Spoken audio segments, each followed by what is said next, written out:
Raine from Initiative Tabletop, and I am surrounded by all kinds of games. You know what that means? That means that we are back safe and sound from Gen Con 2015, which just took place this past weekend in Indianapolis, Indiana. We're really happy and excited to go back to Indiana, our home state, to check out the convention. What we weren't ready for was the 15-hour drive to get there. Last year, after Gen Con 2014, we left the convention and drove 13 and a half hours straight here to Texas to start our new life in a new home, a new office setting, new everything.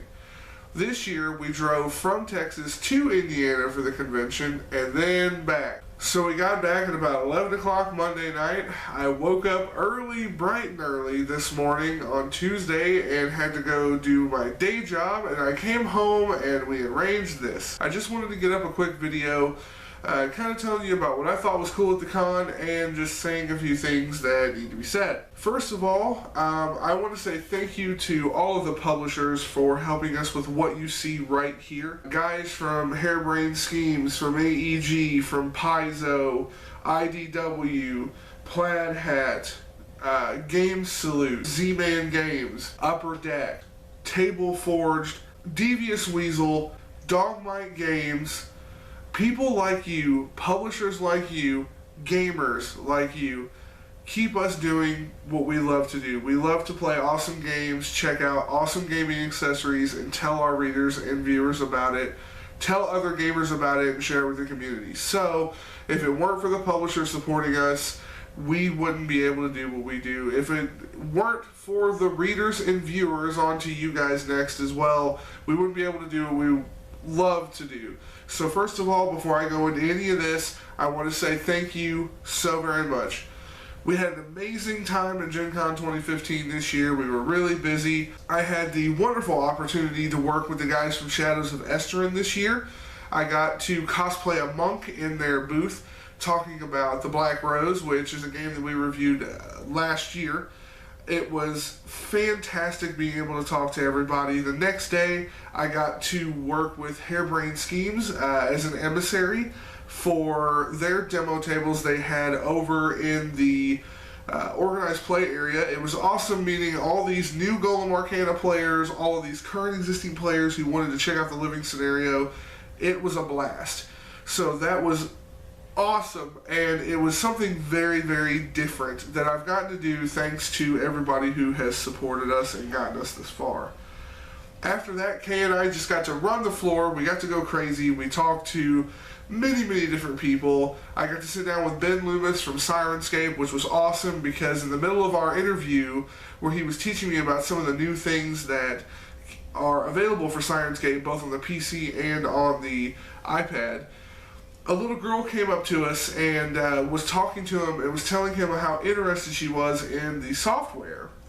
And her mother came up and actually said she's here to do voice acting.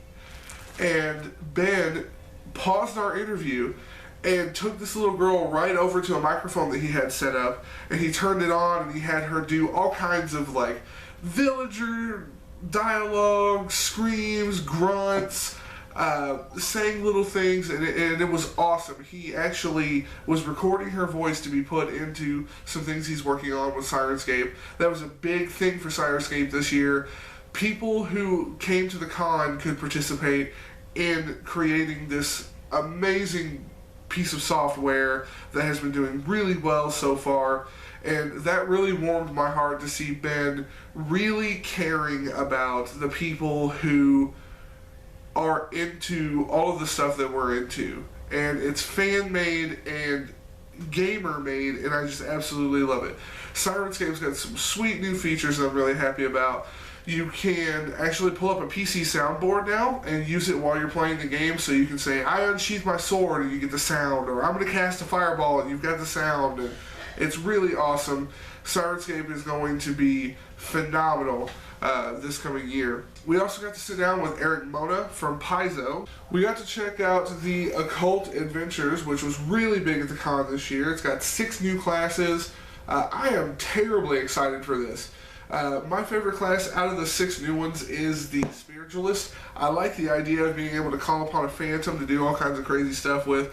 Kind of reminds me of like a Beyond Two Souls and Shadow of Mordor type deal. So I am definitely going to be jumping on that for our next campaign. Speaking of Pathfinder, we have a review for the Occult Adventures coming up. I've also got a couple of Adventure Pass that we're going to be reviewing that we're going to be putting up very soon. So Pathfinder players, keep an eye out on the site. We've got plenty coming. We got to sit down with Brian Poole from Harebrained Schemes. We actually got to talk about a couple of the expansions coming up for Golem Arcana, and I am absolutely terrified, not because there's anything wrong with the expansions, but because the expansions that are coming are going to be a pain in the butt, for me personally. You see, I started out playing the Gudana just because they were in the beginning set. Then when I branched out, I started playing Zakia, and I still do. I really like the Zakia Arcanum. But more recently, with recent releases, I've decided to switch over to Urgal. I started writing about them a lot in my fiction, and come on, the Ashmog Colossus, this guy is now available. He just released today, and you're going to be able to just smash stuff with a giant Colossus golem that's made from a necropolis. Like, he's got people in his arms. It's insane.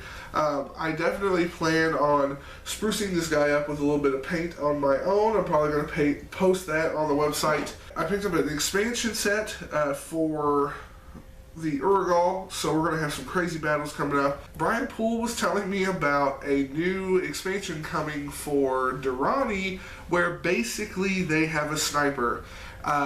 It's focused on long range, which terrifies me because Kay plays Durrani, and it is just insane. She sits back with a fire ram and just blows me out of the water, and it's going to be a whole lot of fun. There's an expansion for Gudana and Durrani coming up very, very soon, which I am wholeheartedly excited about. Also, the new living scenario is coming. Right now you can play Realm of Cinders, which is really awesome, especially if you follow the Golem Arcana lore. And then the new living scenarios that you're going to be able to play focus not only on what faction you play, but what leader you support in that faction. So I'm really excited for that. As you can see, we've got a slew of games that we're going to be reviewing. We got a bunch of awesome releases from AEG, including Smash Up Munchkin. Now, I know anybody out there watching this video that knows me personally, I know I said that Smash Up Munchkin was not something I was going to play because I'm not a big Munchkin fan, I'm just not. But speaking with Todd from AEG, he confirmed that Smash Up Munchkin, what it really pulls from Munchkin is the art style, the artwork. It's basically the fantasy smash up. So you've got like your barbarians, your orcs, your gnomes, your stuff like that. So I'm going to give it a shot. I'm really excited for it. And I also think that it'll open us up to a second look on the review as somebody who might not like Munchkin, but I really enjoy Smash Up. I'm really excited to see what's in store for that. Versus from Upper Deck, it got remade. I'm so excited for that. Versus originally was a trading card game back in the day where you would buy packs and it's got a bunch of like superheroes and stuff in it, and you build your own decks and then try to beat your opponents. Well, it died out because it's a trading card game, and most do if they're not upheld like Magic the Gathering. And Upper Deck decided to re-release the Versus system with a few updates and put it into a living card game. So I picked it up and I'm excited for that. I'm excited to show you guys what's new with Versus and get back into a game that I once really enjoyed. I wanted to just show everybody what we picked up from the con, what we're really excited about. I'm personally excited about all of this Golem Arcana stuff, the Ashes, Rise of the Phoenix Morn, and just playing games. I'm really happy to be back in the seat again. As you can see, I haven't been at the forefront of IT for a while. We moved out to Texas after the last con. I was out of commission for a while. I actually ended up bedridden for almost a month, a little over a month. Had some back issues, and everything has just been a slow process since then. So I wanted to just get a little video up to let you guys know we're back in the saddle. We're ready to go. We're very excited to be bringing you guys all kinds of content here in the near future. So with all that being said, we hope that if you went to Gen Con 2015 and you had an amazing, wonderful time, if you did, comment in the section below. Tell us what you liked, what you didn't like. Tell us if you see anything here that you're really interested about. Let us know what we should crack open first, what we should play first, and review first for you guys. If you didn't get to go to Gen Con 2015, but you saw our little recaps, let us know what you're excited about with what you did see. Let us know if there's something here that you're particularly interested in. After all, we want to show you what you want to see. So, without further ado, guys, I'm going to hop off here. I can't wait to get this bad boy opened. So, I will see you next time, and until then, happy gaming.